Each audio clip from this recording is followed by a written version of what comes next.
Dans le livre de la Genèse, nous trouvons le premier Tamar.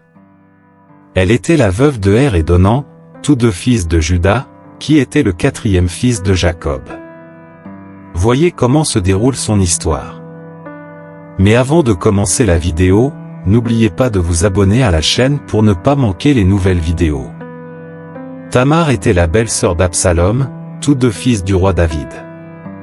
Son demi-frère, Amnon, est devenu obsédé par elle et la désirait de manière romantique.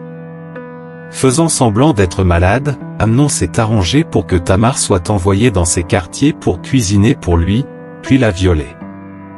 L'amour érotique d'Amnon s'est transformé en haine désobligeante et il a ordonné que Tamar soit jetée à la rue.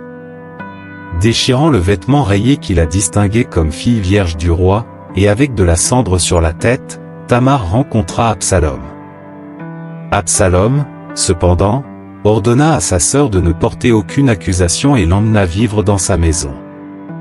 Apprenant l'humiliation de sa fille, le roi David a réagi avec une grande colère, mais n'a pris aucune mesure contre l'agresseur. 2 ans se sont écoulés. L'heure de la tonte des moutons arriva, une occasion festive, et Absalom organisa une fête à Baal-Hazor, à environ 22 km au nord-est de Jérusalem, invitant les fils du roi et David lui-même.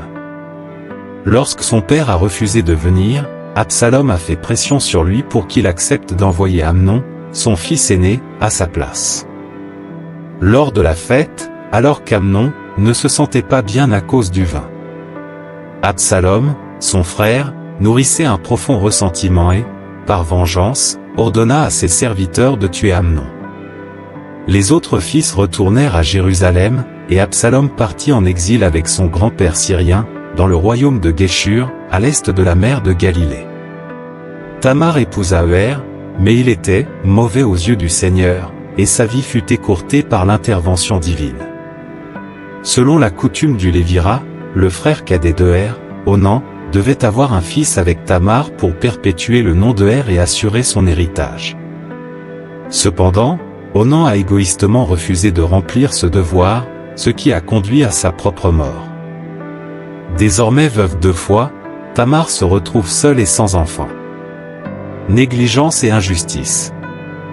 Juda, leur père, était chargé de fournir un autre fils à marier et de prendre soin de Tamar. Au lieu de remplir cette obligation, Juda hésita, craignant que Tamar ne porte malheur à son fils restant, Shéla. La négligence de Juda à l'égard de ses devoirs paternels et son incapacité à résoudre les péchés de ses enfants était évidente. Lorsque Tamar a appris que son beau-père allait participer à la tonte des moutons, elle a vu une excellente occasion de mettre son plan à exécution. Puis elle changea les vêtements qui l'identifiaient comme veuve et se couvrit d'un voile pour que Juda ne la reconnaisse pas. Tamar était assise à l'entrée de 2 fontaines qui se trouvaient sur le chemin de Tima. Lorsque Juda passa par là et vit Tamar, il pensa qu'elle était une prostituée et voulut coucher avec elle. Il a promis de payer pour sa relation avec Tamar en lui envoyant un chevreau de son troupeau. Très rusé, Tamar lui demanda de laisser un gage jusqu'à ce que le paiement soit effectué par l'intermédiaire de la chèvre.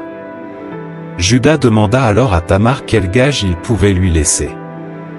C'est là que Tamar lui demanda de lui laisser son seau, sa corde et son bâton, Genèse 38, 18.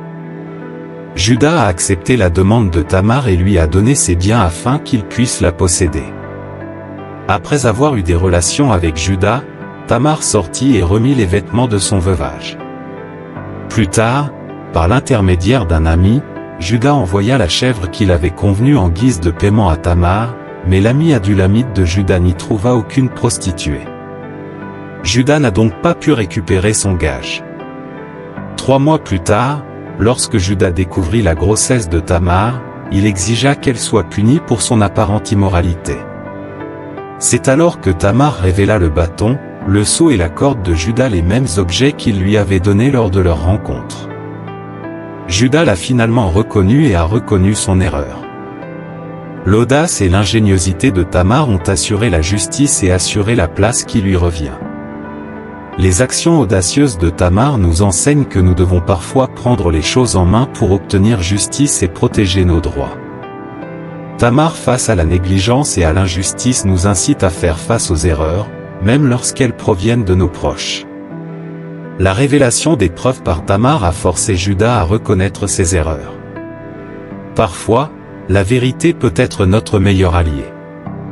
Les histoires de Tamar nous rappellent que même dans des circonstances difficiles, la détermination et l'ingéniosité peuvent conduire à la justice et à la rédemption. J'espère que vous avez apprécié cette histoire biblique, n'hésitez pas à vous abonner et à partager, à bientôt dans la prochaine vidéo. Dieu soit avec toi.